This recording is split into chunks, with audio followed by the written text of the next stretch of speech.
live 25 miles outside of the eye wall.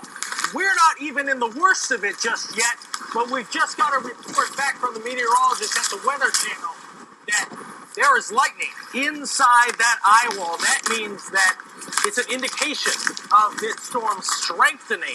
You can see the damage that is done. All these trees pushed over. There's debris in the streets.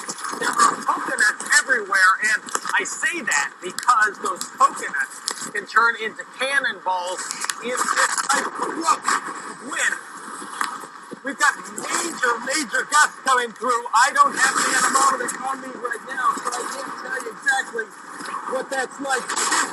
It's the type of storm that is heading towards Florida.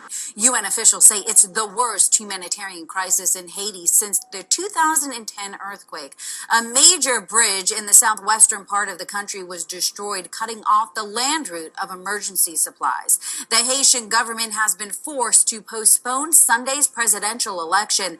The U.S. military is sending helicopters and personnel to Haiti to help with the humanitarian relief. In eastern Cuba, damage was worse than initially thought. Matthew shattered much of the town of Baracoa, which has historically avoided the most destructive storms.